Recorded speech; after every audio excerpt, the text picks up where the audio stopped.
Welcome to Nobody's Madness. I'm your host, Nobody. So today we're gonna really delve into what my madness and insanity is all about, and that would be magic. So I've seen a lot of videos and in a lot of different places, people asking what is magic. So I've decided to weigh in on the subject a little bit myself. You'll notice magic is spelled with a K to differentiate it from magic. This form of magic is stage magic, illusion, entertainment.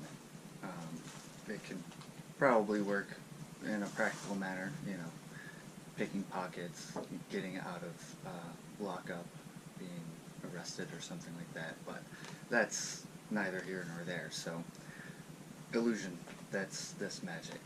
In order to differentiate from this type of magic, certain people in power or in influence in the magical world added the K to the end of it to differentiate, to get rid of some of the preconceived notions when they hear the word, so they didn't think of this.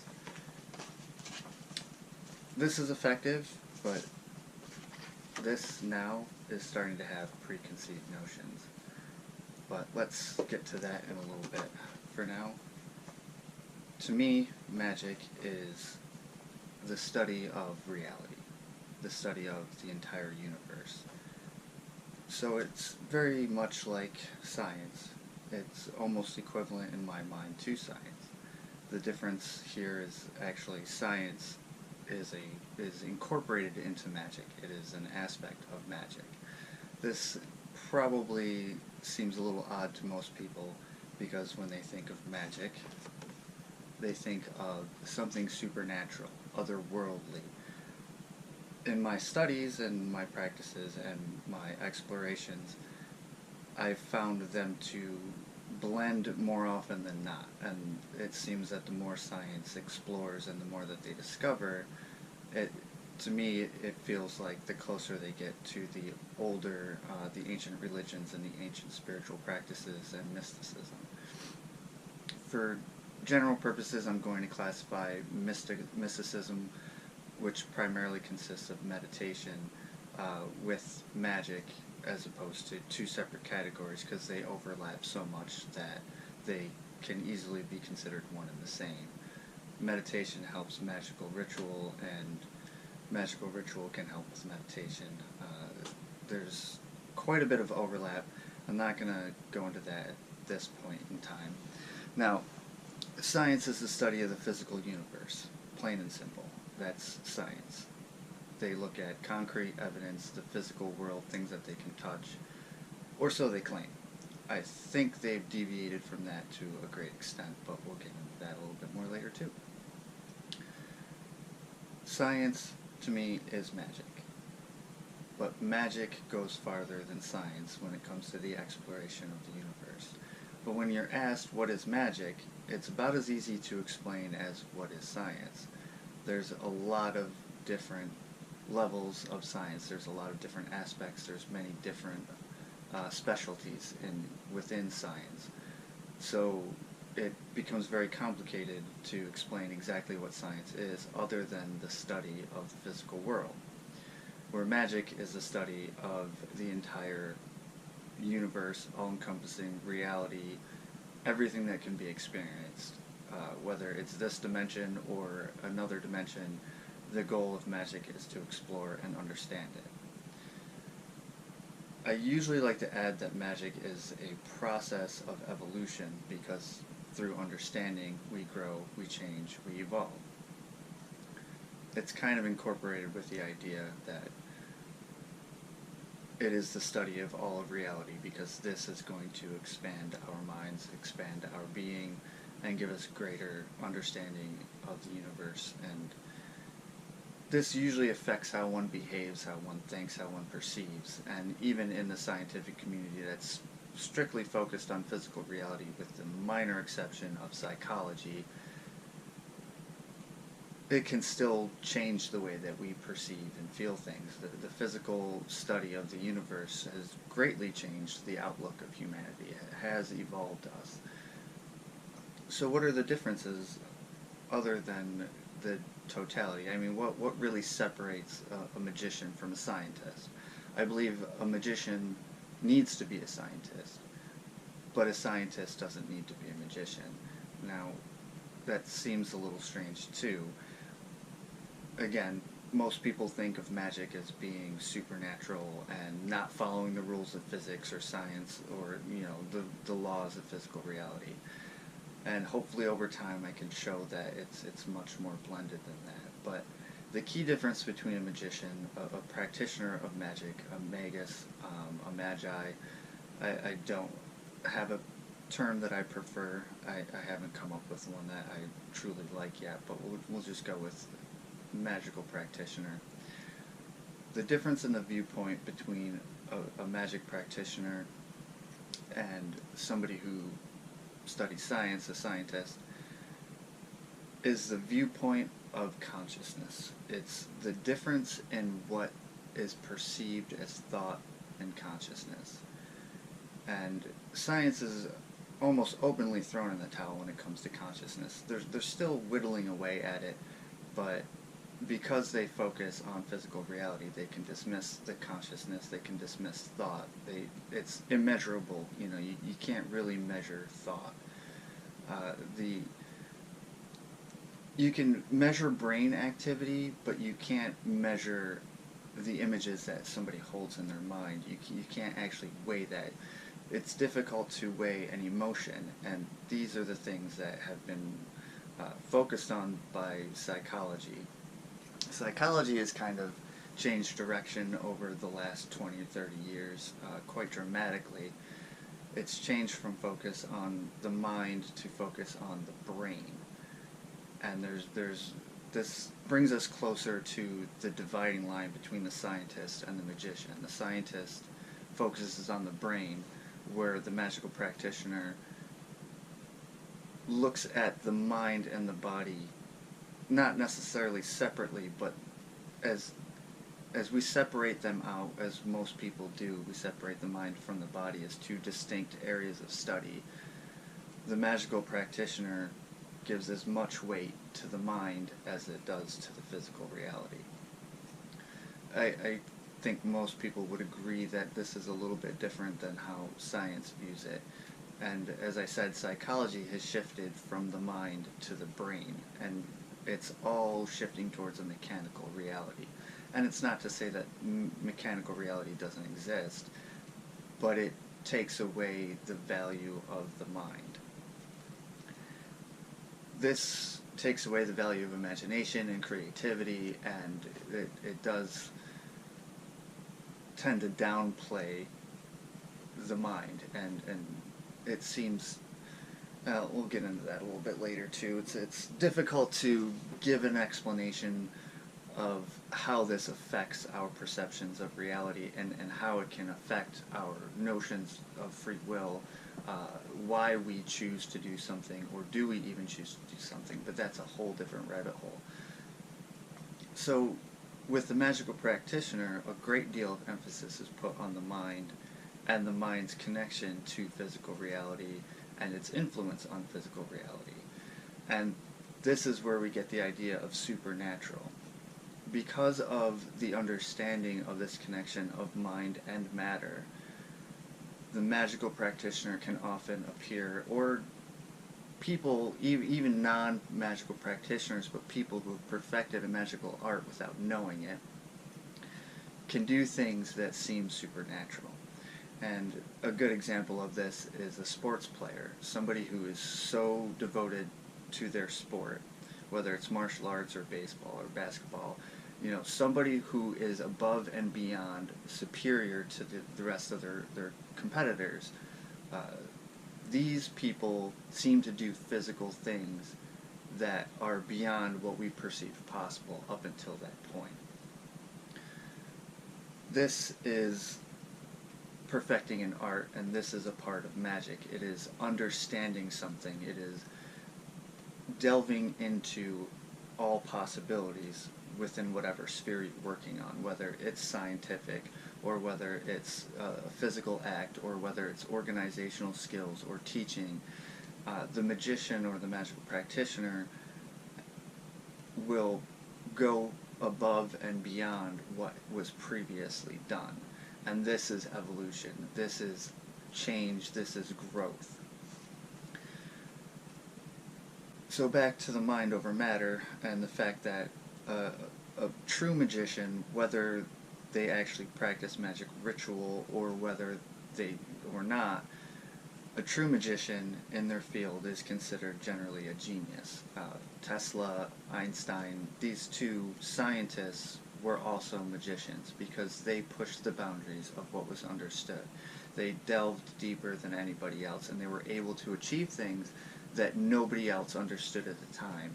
Later they came to understand it, but their minds were in a very different place.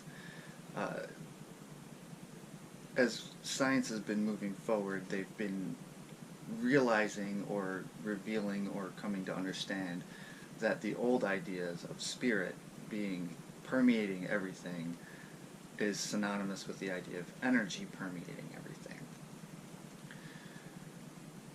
These two interplay.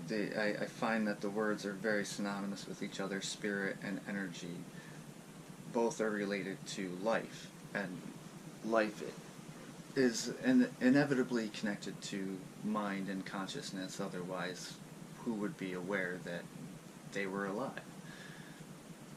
But as we push more and more into the idea that everything is made up of energy, then we have to start to wonder, if the brain is just energy and thought is just energy, then what are the limits to consciousness? And the magician pushes that boundary. They believe, or many do, I can't say all of them do, and I certainly do. I can't even say that I am a representative of the general magical community, because I think even amongst many magicians and magical practitioners I'm kind of an outcast, but that's okay. The idea that thought and energy are one and the same, that thought is just a form of energy, just like my material body is just a form of energy. If this is accepted, that everything is energy and thought is energy, then we really have to start to question, what is the basic requirement for thought? And how simple can thought be? Is self-awareness the only thing that's necessary for thought? Is energy the only thing that's necessary for thought? And there's a lot of studies now going into looking at plants and their reactions to stimuli, and their energy field, and how plants seem to have reactions before actual trauma occurs. I don't know how valid these studies are, I just know that some people are looking in that direction. It's worth a little bit of research if one so considered, if one decides to spend their time that way. But this means if energy and thought are one and the same, and we expand the definition of what a mind can be, is it limited to just being a brain, or is it limited by just having energy? The scientific community, this is leading up to the fact that the scientific community, mainstream science, not all scientists, this is the mainstream idea that's kind of being taught in schools, and that's generally accepted as being the norm by most people, at least in the United States, that consciousness requires a brain, and that all other matter without a brain is dead matter. The magician disagrees. The magician believes that all matter is alive, that everything has a consciousness, and everything is an entity. There's a lot of debate on how this manifestation occurs. Are we going down to the smallest atom or molecule? Me personally, I think they do. Just like I think every blood cell in my body is its own entity. But these entities coordinate together and immerse together and form a single being, just like all humanity forms a mass humanity, and all life forms on Earth form the Earth. Not to mention, all of the, well, if we're going with this definition, then even the rocks and stones and dirt and grit and everything, they all have a consciousness and an energy, and together they form one being. It's kind of weird for, different, I guess, for a human being to think of themselves as being a cell within a much larger being, because we tend to be a little pompous and think that we are the center of the universe. From a magical point of view, this is somewhat true. Some magicians do believe that we have our own universe, we are our own universe, and the scientific community survives off of where those universes overlap. But it doesn't mean, just because we are our own universe doesn't mean we are the center of the entire universe. But we're getting a little sidetracked. So, I've grown a little uncomfortable with the word magic. And the reason for this is for the same reason that magic and magic were born. When people think of magic, they think of supernatural, as opposed to natural. Even from a religious standpoint, if a God created everything, then that still makes everything natural, including God. So the idea that there is anything out there that's supernatural, I find laughable.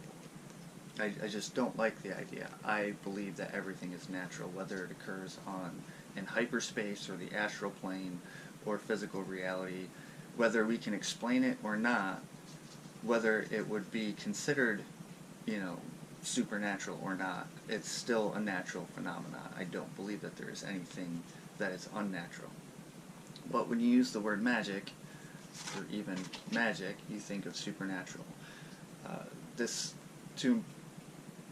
Based on this, I'm saying that ghosts and spirits and other entities, hyperdimensional beings, these are all natural.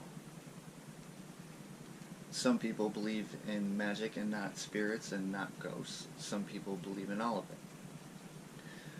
Whether they do or not, if they are real, they are still natural. So, in order to change this and to move into, the ideas of magic and magic ritual, and to bring it into both new territory, outside of normal science, but to still keep it grounded in the natural world, I've opted to adopt science, as in psi, adding in the idea of the mind, although it's PSI, and it's hopefully not to be confused with the government programs of PSYOPs and such, things like that. But because magic focuses on the mind as well as matter, I thought combining the two into one word would be effective. So the difference between science is focused on the material world, and science, whose focus is all of reality, the totality of reality. To make it less confusing, I will abbreviate and use the term psi. So science, not science. Science is focused on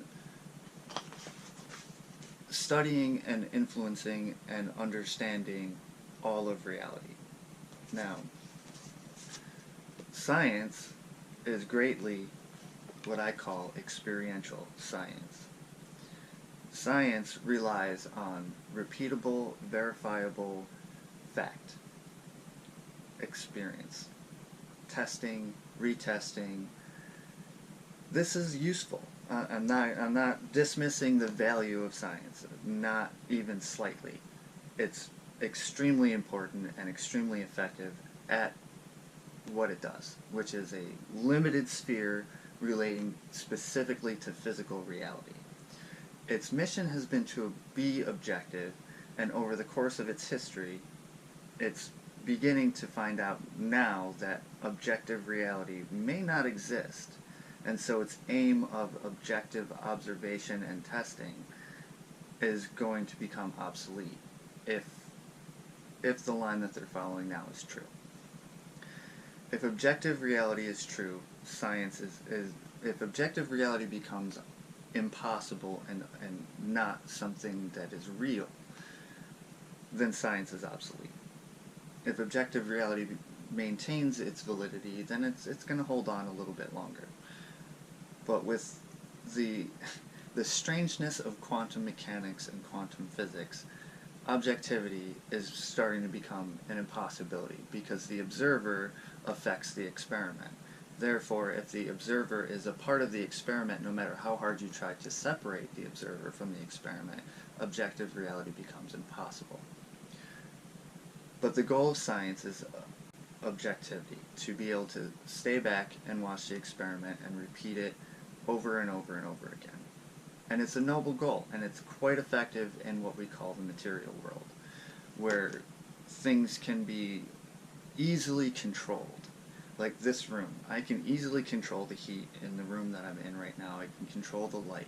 We can flick the light switch on and off over and over and over, and it's going to be the same. And that's based on the experiments done with electricity. Physical reality is often very repeatable and controllable. Mother Nature might have a little bit of beef with that, there's no doubt. Volcanoes and storms and things like that. But it is much more predictable than the chaos of the human mind. That's where science comes in. And it's what I call experiential science. And this is where the problem, this is where the conflict between these two comes, is that it is... Okay. Brief technical difficulty. Ran out of memory, so now I'm back. I left off saying that the big difference between science and science rests in the idea that science is experiential, because we're delving into the mind. It cannot be measured by any means that we currently have. It's not to say it can never be measured, that thought can never be measured, but it cannot be measured by methods we currently have.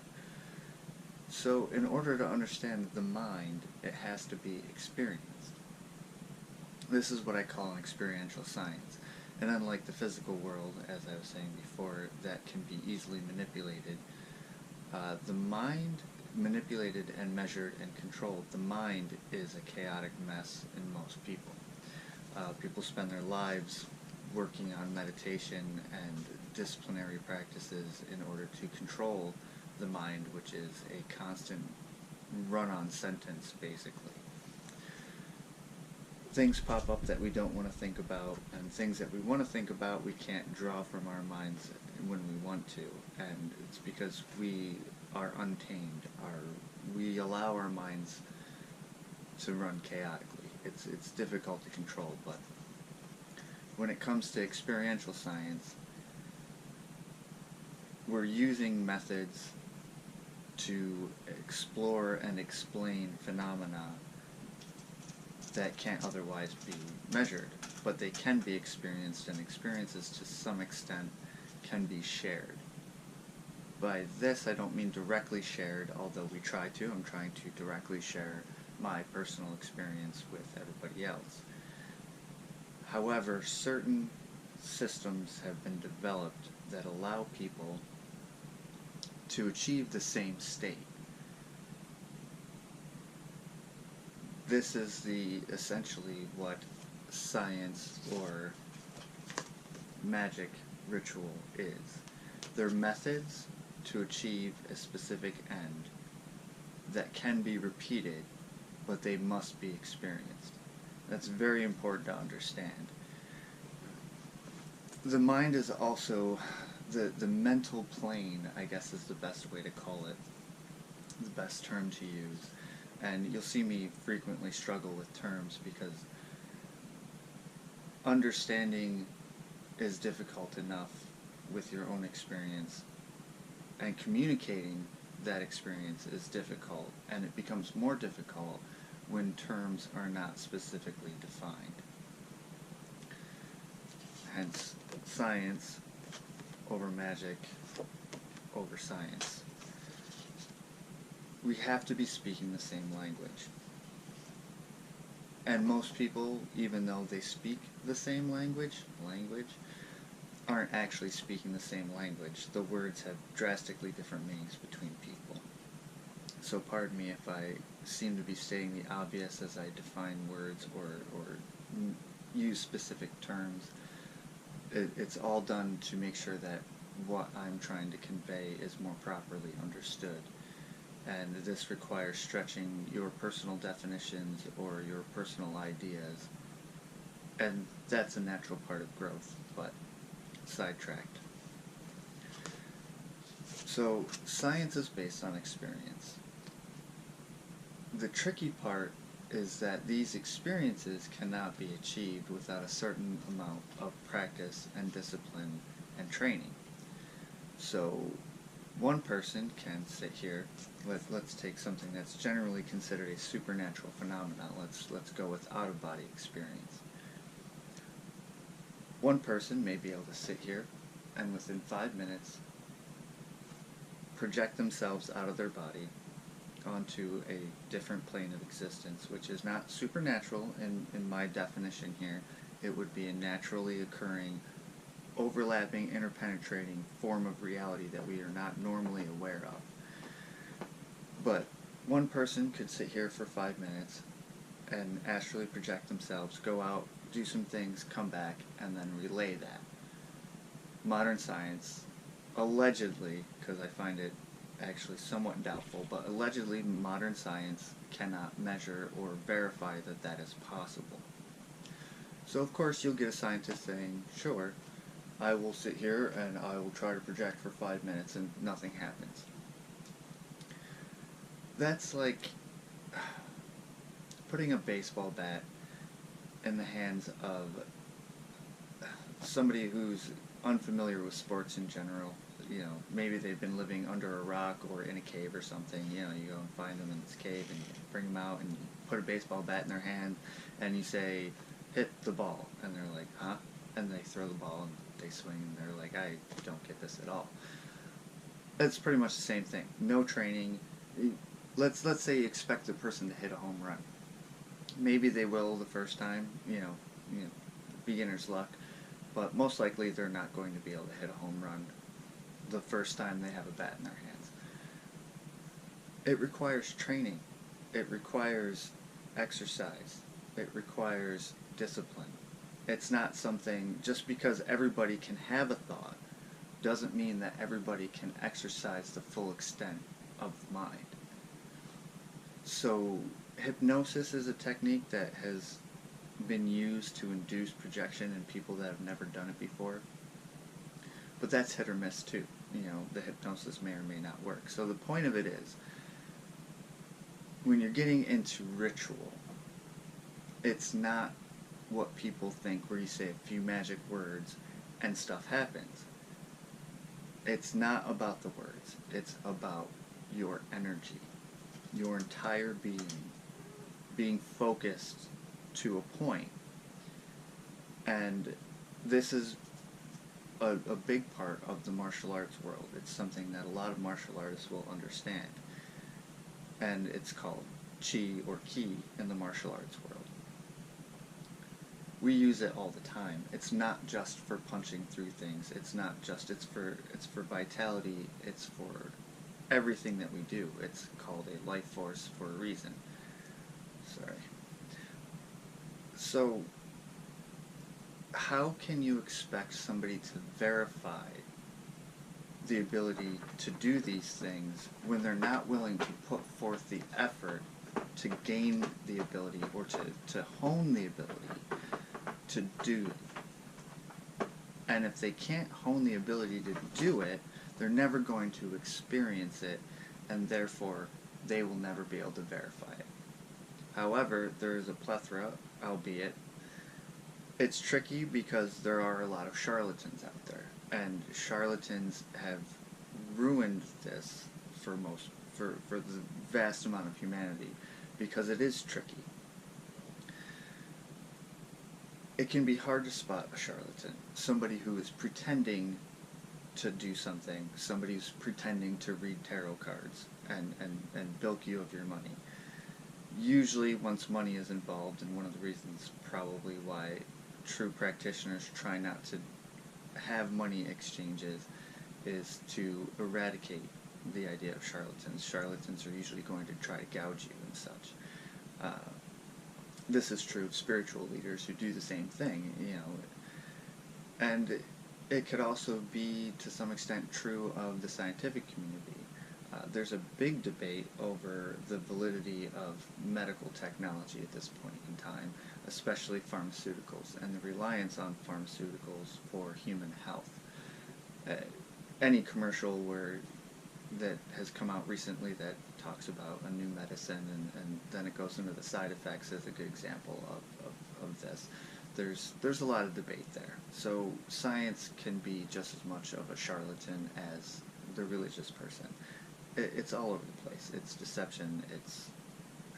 But that's besides the point. That's not what we're getting into right now, so we'll put that on hold for a little while. But the difficulty is that if you can't measure it with a weight, then there's a good chance you're getting ripped off. That's very true, but if every individual is honing their own abilities, then there's no need for outside forces, no need for seeking out another person to do these things for you. At least no less than finding a carpenter or an electrician who, you know, some of these jobs do tend to rip you off. You know, there's individuals in these fields too. So the point is it's the rip-off artist is abound everywhere you look. You know, every field has somebody who's going to try to build you. So you can't use that as a reason to avoid such situations. Just like with anything else, you have to use your head and have discernment, and the faith here comes in to actually try to learn these things yourself. If nothing else, you may have wasted some time. At the very least, you'll have gained some discipline. And that's one of the ongoing arguments about the reality of psi ritual and practices versus them not existing at all. That even if it's purely a psychological exercise and it only occurs in the mind, if for no other reason these exercises and practices have value for the simple fact that it improves your personal discipline. And that is more valuable than a lot of things that are out there. You know, self-discipline, the ability to focus your attention to accomplish something, is a wonderful gift. So regardless of whether, you know, it's purely psychological, it's not real at all, the discipline that is gained from it is totally worth it in order to accomplish your goals. So again, the difference between science and science is that this is experiential practice, which means if you don't put forth the effort, you won't get any rewards. And you don't need anybody else. You don't need to spend a ton of money. You can buy one book, and from one book, as long as, you know, as long as it's quality information, that one book can take you to some crazy places and open your mind up to some interesting facets of reality, and probably help you accomplish your goals. I can't say definitely, because it depends on how you work through it, but I'm just saying for little to no expense, you know, you spend money on a book to read for, you know, entertainment purposes. So you don't need to gush money, as some people would have you believe, in order to experience and test the validity of this experiential science for yourself. I usually like to say, you know, sit and try to meditate for 5 minutes, taking deep breaths, and you will notice a change in your perceptions. Even for 5 minutes, to try to stay absolutely still and relax and just let your thoughts flow, focus on a certain point, and just breathe deeply for 5 minutes will change your perceptions for a period of time. You'll notice a difference between before and after. It's that simple. So now we're going to move into psi ritual which is what most people associate magic with. So, to me, magic is everywhere. It's all the time. And I was going to use this as an example. So, I was talking about I can control the temperature in my house in experiments and stuff. So I was getting cold. I had my technical difficulty. I decided, well, why should I still be cold? So I stood up and I walked and I got my hoodie. And now I'm not cold anymore. So I was cold. I desired to change it. I got up and I walked to where it was, put it on, and I changed it. So now I'm warm. So what? Big deal. You went and got a coat. There's nothing special about that. That's not fucking magic. Well, we've been so deluded by mainstream science, and the fact of the matter is that science makes things and tries very hard to make things seem ordinary. Once it's explained by science, it's no big deal. It's just this ordinary thing. And true scientists, don't get me wrong, I'm not knocking true scientists, because true scientists see the wonder in what they're working on. They're in awe of the universe. They don't think it's ordinary. They don't think it's just something plain. Like the cutting edge, true scientists, not mainstream, I'm just going to get a job and I'm going to do science for a living and this is what they told me in school. That's not science. That's not a scientist. I'm sorry. You work in the field of science, but that does not make you a scientist.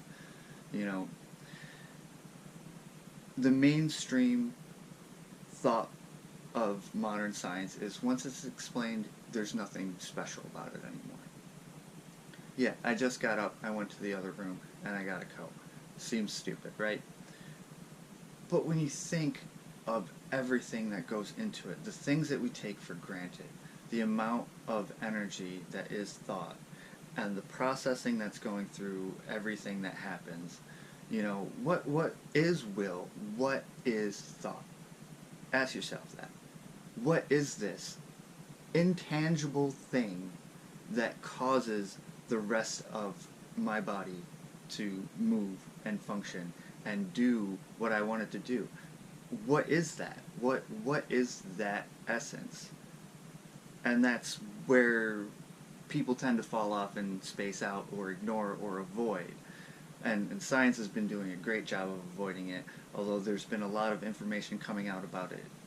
Coming out lately, look at YouTube and you'll get a lot of different perceptions of reality, and it's starting to expand now, and this is good. But you can't let it be taken for granted. Even if it's explained completely and clearly and in a way that everybody can understand, it doesn't make it any less miraculous. We take writing. Writing was one of the original forms of magic, ritual, and method. We take it for granted how easy it is for us. We have all this millions and millions of pens and markers and different things to create and draw and write with, and we just think it's some ordinary thing, but this was the epitome of technology at one point in time.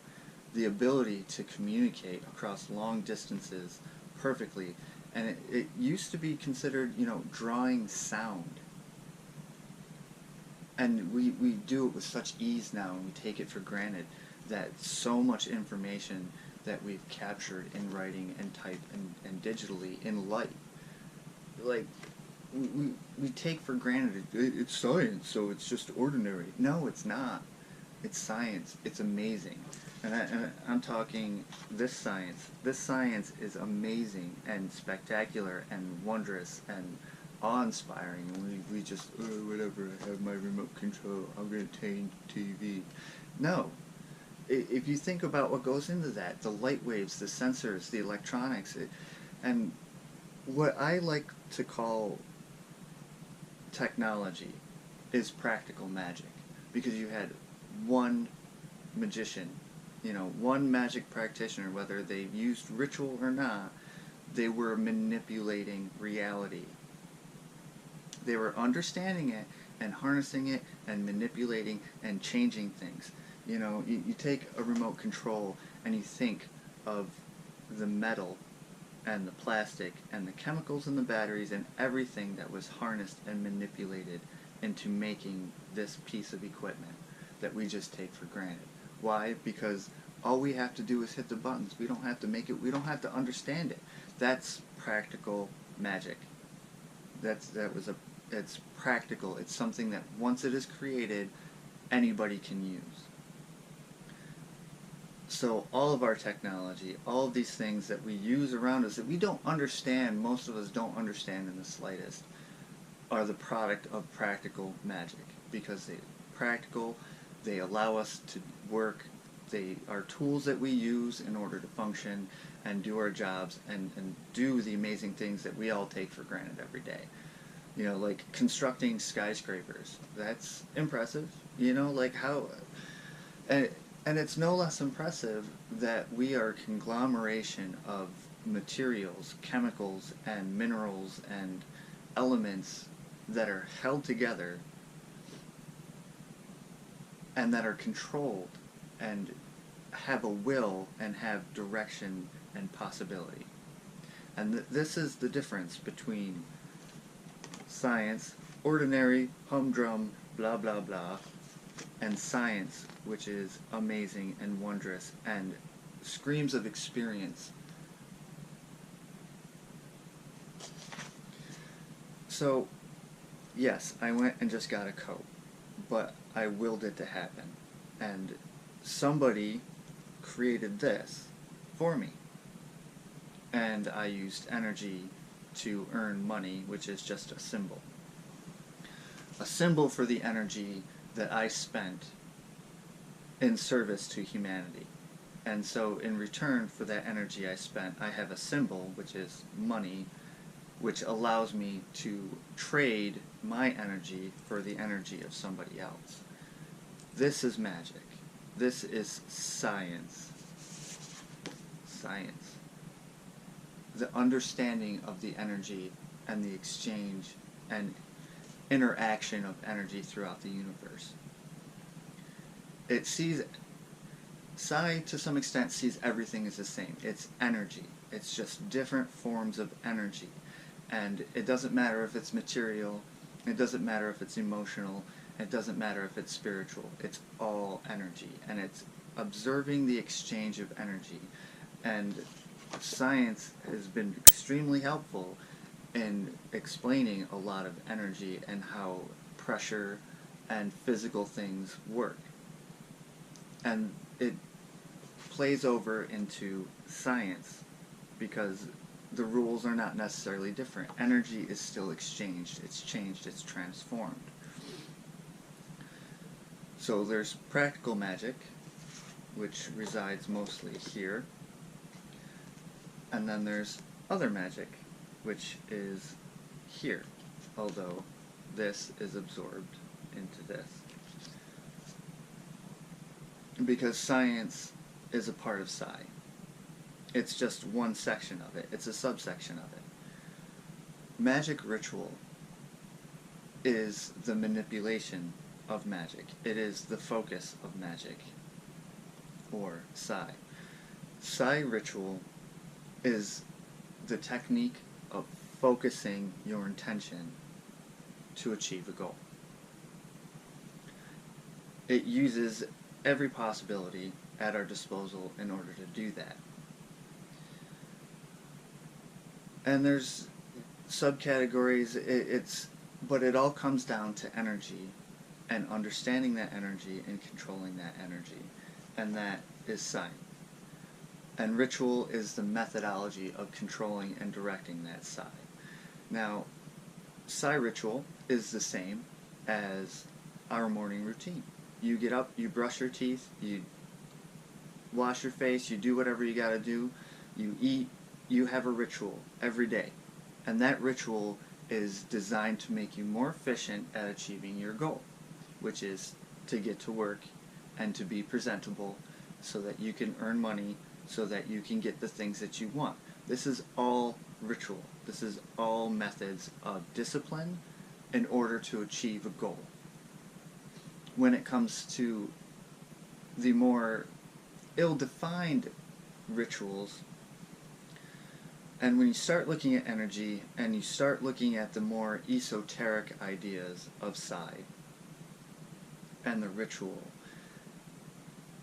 you have to really start to expand your concept of energy. And I guess we'll get a little more into that, because the whole purpose of this is to explain what magic is, and also to change the terminology from magic to Psi. At least for me. You don't have to adopt it, I don't care. I can use the terms equally. I'm changing it to Psi to make it more modern and more easily accessed, and create less barriers. Because again, just like conspiracy theory is a trigger word, as I talked about before, magic and magic are trigger words. They draw up images that may not be true to the original association, and magic is associated with Satanism, which, just as anything else, just as Christian Mass could be considered magic, I guess you could allow Satanism in there as well, but it is not based on Satan. It's based on divinity, universal consciousness, or God. It is that energy, that gift, that presence that is all around us all the time, in everything and through everything. So from a religious standpoint, or a spiritual standpoint, it is divine in nature. But if you think about it, so is Satan. You really can't avoid the fact that it was that being was divinely created according to all religions, just as a child is a part of their parent, so it is. So, but that's neither here nor there, and I really am not interested in that discussion. But a lot of people associate the idea of magic because they associate it with the supernatural, and the supernatural they associate with evil. Even though good spiritual beings would also be considered supernatural. It's just this crazy circle that we have spinning around in our heads, because we are taught that spirit is good, but we're also taught that anything miraculous or magical is evil, and it just causes a conflict that is unnecessary. Psi, as in psychic ability, is laughable, but it's at least a little closer to modern science viewpoint. So I'm trying to blend it all together, and at the same time avoid any hang-ups that may have, or preconceived notions that have been established in our society, which are through osmosis absorbed into our minds. Let's get back to the idea of experiential science. So in order to experience this science, at some point or another, training is going to have to take place. You can't, take a remote and turn on a TV and there you go, there's proof. I just proved to you that the remote can turn the TV on. Well, unfortunately, it doesn't work that way, because I can't share my mind with another person. If we could directly share experiences, it would be such a different world, but we can't do that. So unfortunately, because our minds are, for all appearances, and for all, for the average person, minds are closed off from one another. It's something that you just have to, take a leap of faith in and say, okay, well, I'm going to do this discipline and see what happens. And training the mind is no easy thing. And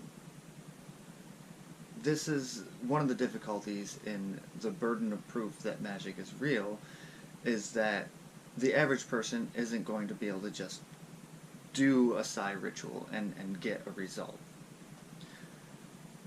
And rituals can earn results. The other part of it is the self-fulfilling prophecy. And if you go through, if you perform a certain number of rituals and you get positive, and you get the results so many times, you really are going to start to question whether, or you're really going to start to question it. Could it possibly be coincidence that every time I do this, and I've trained myself and I've done these and it happens over and over and over again, that it is coincidence? Or is it an actual influence? And after so much time and so much study and experience, it starts to become non-coincidental. However, the repeatability of an experiment of psi ritual. So you do a psi ritual to get yourself a new job, right? And all of a sudden, a new job just falls in your lap. Somebody knows, like, oh yeah, we were looking for somebody, and it's the job you want. Wow, what a coincidence! What a weird coincidence that shortly after I do a psi ritual, that I walk into somebody and they're throwing a job at me. That's the job that I want. Wow, that's totally weird. Well, let's repeat that experiment, says science. Says science. Let's repeat that experiment. Okay, so aside from, time control and rewinding all of reality, how are you going to repeat that experiment? How would you do that? Because it's not supernatural. Okay, so it's following through your ritual. The energy goes out from your ritual. Okay, this is just a brief description. Your energy goes out from the ritual into the universe, and things happen. It intermingles with other things, and then it manifests in this friend of yours offering, talking about a job opening that's there at his place, or you can't repeat that. You can't control the universe, and even a microcosmic portion of the universe, like a 40 square mile radius, or 40 square miles. You can't control that, and let's just say that's as far as your energy went. So many factors are at play. There's so many things that are going on, and let me explain how this energy idea works within, this 40-mile square radius or whatever. Like, you send out an energy and you have no idea who that energy is pinging off of or what it's intermingling with. Okay, this is why divinations are important when people talk about psi or magic ritual and going after what you want, because you put out an energy. Okay, so let's kind of debunk the science mind brain thing for a second, and it doesn't even debunk it. Energy is so subtle, and some signals are so soft, and even science is working with energy and pinging out one photon at a time and detecting it, okay, with equipment, with metallic equipment. Alright, so we have animals that are generally understood to be feeling the very subtle magnetic force that is going through the earth. Okay, so that's one energy form, and they're able to go back and forth to the same place with amazing accuracy. Okay, so it's a very subtle force. It's a very subtle thing that's going on. And when you think about your ears, it's a very subtle panel that is a little tiny piece of flesh that's vibrating with air motion going, through a canal in your ear to this little piece of flesh that then tells you what sound is. Okay, your brain converts it to sound, but it's very sensitive equipment that we're talking about, and we haven't even scratched the surface of what we understand and what we perceive. So the brain is energy, and like it's kicking out electromagnetic energy, just like the wiring in my house is kicking out a 60 hertz frequency of electromagnetic energy that most people aren't aware of it, but it's there. There is a field that's penetrating from my walls, through the walls, and into the house, and throughout your house. I mean, we're literally living in electromagnetic cages when you think about the wiring that's going through our houses, So our brains are electric generators. They are like pulsing all the time. There's a constant cycle of electricity going through our minds, 24 hours a day until we die. Okay, and that's not to mention, even after we die, it's all electromagnetic molecules, and there's still that energy there, even though there's no brain activity, so to speak. So that energy is creating a field, an electromagnetic field. This is basic field theory. Now, science will say, oh, it's so weak, it's not doing anything. But if energy is neither created nor destroyed and only transformed, right? So everything that ever was in the universe has always been, and all it's doing is just constantly rearranging. That means that every time we think a thought, we're actually rearranging the universe with that thought, because there's subtle changes that occur. And this chain reaction goes from the energy in my head right now to the air that's about me, and the air that's about me, and as you know, and it's even more pronounced because as I'm talking, I'm changing the air currents in the air around me, and it might be a little easier to understand that. But my thoughts can change my body heat, which can change the temperature of the air, which causes molecules to move, and light waves of various types that we don't perceive. You know, there's all sorts of infrared interactions going on, as well as, you know, microwaves hitting us and transforming into infrared, and just there's so many energetic things going on that from my brain going outwards can cause so many changes, and these changes can amount to pheromone changes, which is changing chemistry of the air, which then has an effect on everything else around it. It sounds kind of like the butterfly effect, or yeah, the butterfly effect, where, you know, butterfly flaps its wings here and a tornado happens. Yes and no. You know, it not necessarily a direct connection, but the impact is far greater than we think, and we have no idea. I mean, light waves are essentially believed to just keep going until absorbed by something or reflected or whatever, you know, however its interaction goes. So if we're emitting electromagnetic energy from our minds, we have no idea how far, you know, even just a small amount of that could possibly go. Now, yes, it's limited. It's not as powerful as we think. But if it's generating it, then the potential for it to receive is stronger. You know, the argument for its potential to receive that energy is much stronger, because if it can emit it, it should be able to receive it. Now I'm just talking about the brain. Every thought we have is changing the way that we respond. Every time I move my hand, you know, this is something I don't think a lot of people think about. Every time I move, every time we shift, every time we turn, you know, we are bending light with every motion of our bodies. We're bending light. You know, it doesn't seem significant until you think about what a physical gesture can do to other people and how other people respond to that. You know, that's magic.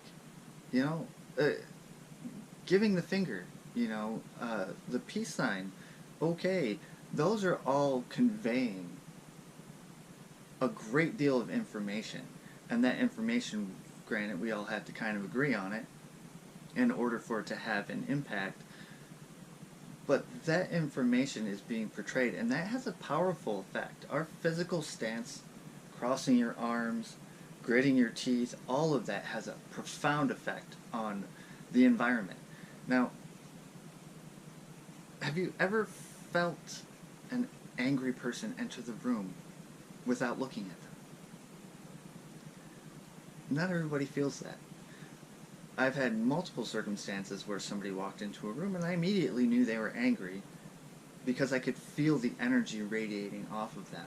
And sure, it's psychological, there's pheromones and there's body heat and body language and the way they were walking and everything, yes, but it all is energy. All of it affects the room. So, to the ritual aspect of this, right? If you're creating a ripple of energy using your entire being, and as within psi, the entire being extends beyond, because it's your entire energy field, all of the heat, all of the air, all of the electromagnetic energy, all of that is radiating out of you and affecting and interacting with you. So the goal of ritual is to bring all of it under one purpose and one goal. So I'm using everything, all of my body, to resonate and to create a ripple of energy to help accomplish what my goal is. Now, there are ways of using magic to manipulate people. Hell, our government does it all the time. Advertisers do it all the time. All the time. They're constantly trying to manipulate us with magic. So it exists. But it's not always true. It's not always about manipulation. And I'll tell you, like, I'll explain this. So, yes, you could use ritual to do something, to try to control other people. Yes, it is possible. But not every act is a means of controlling other people. It's not all it is all manipulation, but not in a negative sense, because I'm manipulating this. It's not manipulation, it's so evil, but it's not. It's a means, but it's gotten a bad rep, so. But it's not about control. It's not about domination. So I resonate and cause a ripple of energy with a specific goal. That energy goes out. People who are receptive to that energy may respond. In my example, the friend who, for whatever reason, is drawn to me, and we meet up and we start talking, and then he thinks, for whatever reason, that it's important because there's that resonance, that energy. And then decides to mention the job opportunity, and there you go. The energy was sent out, and the universe responded. That's the basic principle of ritual magic used to obtain an objective. This is considered gray magic by some, or talismanic magic, or objective magic, I guess. I don't really have a good term for it, but it's a means to an end. It is using energy and ritual to achieve a goal. There are other goals, which is expansion and exploration. This is what some call white magic. And then, to me, magic is magic. It is all oriented around the same thing. Now, the problem with, I guess, maybe I should just let it go right there. And just, I think that's a good enough explanation, or transition from science to magic to psi. And it is the use and understanding of the energy of the universe, and this can be used to achieve an end. Some describe it as an act of will, and to describe what will is it's a complicated subject. That's something that somebody, that one should really research on their own to decide if they want to incorporate that into their definition of magic. Magic is the energy that is ever present and constantly circulating through the universe. Psi is the study of that energy, and Psi ritual is the attempt to focus that energy to produce a result. Whether that result is the elevation of your own consciousness to higher and higher levels, or to surround yourself with objects, that's up to you. Psi is not good or evil. People and how they use it determine the result of Psi being good or evil. So basically, people are good or evil. And for me, the definition of, what determines what is good and what is evil for me as a general rule is whether or not it is beneficial to the masses, or harmful to the masses. And selfishness is often harmful to the masses, and selflessness is often helpful for the masses. And I don't just mean humanity, I mean for the entire system. So in our case, the planet. And it's not always true, because sometimes you have to be selfish in order to accomplish the goal that you need that will help everybody else. So even that is a little loosely termed, but psi in and of itself is just the energy of existence. Science is exploring, just to be absolutely sure, science is exploring that energy to an extent, but they are evading the emotional and mental levels of that energy because it can't be measured. So you can't really blame them for that. Psychology's job was to explore that, and it's very much trying to become a hard science. At least that's what I'm seeing. It's trying to become more mechanistic and materialistic in its study of the mind. And like I said, I think that about wraps up for now. I'll get into more detail of how ritual actually functions a bit later on, but for now, magic or psi is the use of universal energy and the direction of universal energy, and so this applies to every aspect of life. Life is far more amazing than we've generally been led to believe.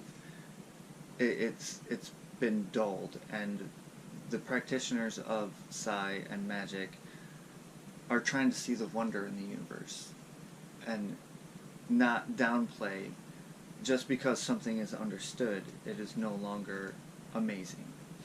And thank you for your time.